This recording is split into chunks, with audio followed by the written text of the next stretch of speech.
राधे राधे दोस्तों। हमारे पिछले जन्मों के कर्म ही हमारे आज के जीवन की परिस्थितियों को आकार देते हैं। इसलिए किसी के जीवन में सुख सुविधा और सफलता सहज ही मिल जाती है, तो किसी को कठिनाइयों, संघर्षों और दुख का सामना करना पड़ता है। आज की इस कथा में हम आपको इसी रहस्य का कारण सरल और स्पष्ट रूप से समझाने जा रहे हैं। साथ ही कथा में आप जानेंगे कि किन उपायों और आचरण से हम अपने कर्म बंधनों से मुक्त होकर एक सुखमय संतुलित जीवन व्यतीत कर सकते हैं। तो कृपया कथा को आरंभ से अंत तक अवश्य सुनें, क्योंकि यह आपके जीवन की दिशा बदल सकती है। अमरकंटक तीर्थ में सोम शर्मा नाम के ब्राह्मण रहते थे। उनकी पत्नी का नाम था सुमना। वह बड़ी साध्वी और पतिव्रता थी। उनके कोई पुत्र नहीं था और धन का भी उनके पास अभाव था। पुत्र और धन का अभाव होने के कारण सोम शर्मा बहुत दुखी रहने लगे। एक दिन अपनी पत्नी को कहा कि बहुत दिन हो गए भगवान की भक्ति करते हुए, लेकिन हमारे कोई पुत्र नहीं है। अपने पति को अत्यंत चिंतित देखकर सुमना ने कहा कि प्राणनाथ, आप चिंता को छोड़ दीजिए, क्योंकि चिंता के समान दूसरा कोई दुख नहीं है। स्त्री, पुत्र और धन की चिंता तो कभी करना ही नहीं चाहिए। इस संसार में ऋणानुबंध से, अर्थात किसी का ऋण चुकाने के लिए और किसी से ऋण वसूल करने के लिए ही जीव का जन्म होता है। माता पिता, स्त्री, पुत्र, भाई, मित्र, सेवक आदि सब लोग अपने अपने ऋणानुबंध से ही इस पृथ्वी पर जन्म लेकर हमें प्राप्त होते हैं। केवल मनुष्य ही नहीं, पशु पक्षी भी ऋणानुबंध से ही प्राप्त होते हैं। संसार में शत्रु, मित्र और उदासीन ऐसे 3 प्रकार के पुत्र होते हैं। शत्रु स्वभाव वाले पुत्र के 2 भेद हैं। पहला, किसी ने पूर्व जन्म में दूसरे से ऋण लिया पर उसको चुकाया नहीं, तो दूसरे जन्म में ऋण देने वाला उस ऋणी का पुत्र बनता है। और दूसरा, किसी ने पूर्व जन्म में दूसरे के पास अपनी धरोहर रखी, पर जब धरोहर देने का समय आया तब उसने धरोहर लौटाई नहीं, हड़प ली, तो दूसरे जन्म में धरोहर का स्वामी उस धरोहर हड़पने वाले का पुत्र बनता है। ये दोनों ही प्रकार के पुत्र बचपन से माता पिता के साथ वैर रखते हैं और उसके साथ शत्रु की तरह बर्ताव करते हैं। बड़े होने पर वे माता पिता की संपत्तियों को व्यर्थ ही नष्ट कर देते हैं। जब उनका विवाह हो जाता है तब वे माता पिता से कहते हैं कि यह घर, खेत आदि सब मेरा है, तुम लोग मुझे मना करने वाले कौन हो। इस तरह वे कई प्रकार से माता पिता को कष्ट देते हैं। माता पिता की मृत्यु के बाद वे उनके लिए श्राद्ध, तर्पण आदि भी नहीं करते। मित्र स्वभाव वाला पुत्र बचपन से ही माता पिता का हितैषी होता है। वह पिता को सदा संतुष्ट रखता है और स्नेह से, मीठी वाणी से उनको सदा प्रसन्न रखने की चेष्टा करता है। माता पिता की मृत्यु के बाद वह उनके लिए श्राद्ध, तर्पण, तीर्थ यात्रा, दान आदि भी करता है। उदासीन स्वभाव वाला पुत्र सदा उदासीन स्वभाव से रहता है। वह न कुछ देता है और न कुछ लेता है।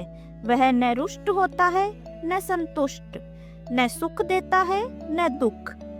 जैसे कोई व्यक्ति किसी संत की खूब लगन से सेवा करता है, अंत समय में किसी कारण से यदि संत को उस सेवक की याद आ जाए तो वह संत उस सेवक के घर में पुत्र रूप से जन्म लेता है और उदासीन स्वभाव से रहता है। इस प्रकार जैसे पुत्र 3 प्रकार के होते हैं, ऐसे ही माता, पिता, पत्नी, पुत्र, भाई आदि और नौकर, पड़ोसी, मित्र तथा गाय, भैंस, घोड़े आदि भी 3 प्रकार के, यानी शत्रु, मित्र और उदासीन होते हैं। इन सब के साथ हमारा संबंध ऋणानुबंध से ही होता है। फिर सुमना ने कहा, हे प्राणनाथ, जिस मनुष्य को जितना धन मिलता है उसको बिना परिश्रम किए ही उतना धन मिल जाता है, और जब धन जाने का समय आता है तब कितने ही रक्षा करने पर भी वह चला जाता है। ऐसा समझकर आपको धन की चिंता नहीं करनी चाहिए। वास्तव में धर्म के पालन से ही पुत्र और धन की प्राप्ति होती है। धर्म का आचरण करने वाले मनुष्य ही संसार में सुख पाते हैं। इसलिए आप धर्म का अनुष्ठान करें। जो मनुष्य वर्ण, वाणी, मन और शरीर से धर्म का आचरण करता है उसके लिए संसार में कोई भी वस्तु दुर्लभ नहीं रहती। ऐसा कहने के बाद सुमना ने विस्तार से धर्म का स्वरूप तथा उसके अंगों का वर्णन किया। उसको सुनकर सोम शर्मा ने प्रश्न किया कि तुम्हें इन सब गहरी बातों का ज्ञान कैसे हुआ? सुमना ने कहा, आप जानते ही हैं कि मेरे पिताजी धर्मात्मा और शास्त्रों के तत्व को जानने वाले थे, जिससे साधु लोग भी उनका आदर किया करते थे। वे खुद भी अच्छे अच्छे संतों के पास जाया करते तथा सत्संग किया करते थे। मैं उनकी एक ही बेटी होने के कारण वे मेरे ऊपर स्नेह बड़ा रखते थे तथा अपने साथ मुझे सत्संग में भी ले जाया करते थे। इस प्रकार सत्संग के प्रभाव से मुझे भी धर्म तत्व का ज्ञान हो गया। यह सुनकर सोम शर्मा ने पुत्र की प्राप्ति का उपाय पूछा। सुमना ने कहा कि आप महामुनि वशिष्ठ के पास जाएं और उनसे प्रार्थना करें। उनकी कृपा से आपको गुणवान पुत्र की प्राप्ति हो सकती है। पत्नी के ऐसा कहने पर सोम शर्मा वशिष्ठ जी के पास गए। उन्होंने वशिष्ठ जी से पूछा कि किस पाप के कारण मुझे पुत्र और धन के अभाव में कष्ट भोगना पड़ रहा है। वशिष्ठ जी ने कहा, पूर्व जन्म में तुम बड़े लोभी थे तथा दूसरों के साथ द्वेष रखते थे। तुमने कभी तीर्थ यात्रा, देव पूजन, दान आदि शुभ कर्म नहीं किए। श्राद्ध का दिन आने पर भी तुम घर से बाहर चले जाते थे। धन ही तुम्हारा सब कुछ था। तुमने धर्म को छोड़कर धन का ही आश्रय ले रखा था। तुम दिन रात धन की ही चिंता में लगे रहते थे। तुम्हें अरबों खरबों स्वर्ण मुद्राएं भी प्राप्त हो गई, फिर भी तुम्हारी तृष्णा कम नहीं हुई, प्रत्युत बढ़ती ही रही। तुमने जीवन में जितना धन कमाया वह सब जमीन में गाड़ दिया। स्त्री और पुत्र पूछते ही रह गए, किंतु तुमने उनको न तो धन दिया न ही धन का पता बताया। धन के लोभ में आकर तुमने पुत्र का स्नेह भी छोड़ दिया। इन्हीं कर्मों के कारण तुम इस जन्म में दरिद्र और पुत्रहीन हुए हो। हाँ, एक बार तुमने घर पर अतिथि रूप से आए एक विष्णु भक्त और धर्मात्मा ब्राह्मण की प्रसन्नता पूर्वक सेवा की। उनके साथ तुमने अपनी स्त्री सहित एकादशी व्रत रखा और भगवान विष्णु का पूजन भी किया। इस कारण तुम्हें उत्तम ब्राह्मण वंश में जन्म मिला है। विप्रवर उत्तम स्त्री, पुत्र, कुल, राज्य, सुख, मोक्ष आदि दुर्लभ वस्तुओं की प्राप्ति भगवान विष्णु की कृपा से होती है। अतः तुम भगवान विष्णु की ही शरण में जाओ, उन्हीं का भजन करो तथा आने वाली एकादशियों का भी व्रत करो। वशिष्ठ जी के द्वारा इस प्रकार समझाए जाने पर सोमेश अपनी स्त्री सुमना के साथ बड़ी तत्परता से भगवान के भजन में लग गए तथा उन्होंने पुत्रदा एकादशी का विधि पूर्वक व्रत किया, भगवान विष्णु का पूजन किया। उठते बैठते चलते सोते आदि सब समय में उनकी दृष्टि भगवान की ही तरफ ही रहने लगी। बड़े बड़े विघ्न आने पर भी अपने साधन से विचलित नहीं हुए। इस प्रकार उनकी लगन को देखकर भगवान उनके सामने प्रकट हो गए। भगवान के वरदान से उनको मनुष्य लोक के उत्तम भोगों की और भगवत भक्त तथा धर्मात्मा पुत्र की प्राप्ति हो गई। सोमेश शर्मा के पुत्र का नाम सुव्रत था। सुव्रत बचपन से ही भगवान का अनन्य भक्त था। खेल खेलते समय भी उसका मन भगवान विष्णु के ध्यान में लगा रहता था। जब माता सुमना उससे कहती कि बेटा तुझे भूख लगी होगी, कुछ खा ले, तब वह कहता कि माँ, भगवान का ध्यान महान अमृत के समान है, मैं तो उसी से तृप्त रहता हूँ। जब उसके सामने मिठाई आती तो वह उसको भगवान के ही अर्पण कर देता और कहता कि इस अन्न से भगवान तृप्त हो। जब वह सोने लगता तब भगवान का चिंतन करते हुए कहता कि मैं योग निद्रा परायण भगवान कृष्ण की शरण लेता हूँ। इस प्रकार भोजन करते, वस्त्र पहनते, बैठते और सोते समय भी वह भगवान के चिंतन में लगा रहता और सब वस्तुओं को भगवान के अर्पण करता रहता।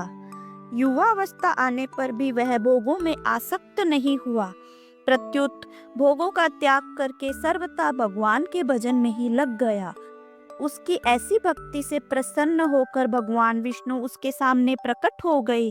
भगवान ने उससे वर मांगने के लिए कहा तो वह बोला, श्री कृष्ण, अगर आप मेरे ऊपर प्रसन्न हैं तो मेरे माता पिता को सशरीर अपने परम धाम में पहुंचा दे और मेरे साथ मेरी पत्नी को भी अपने लोक में ले चलें।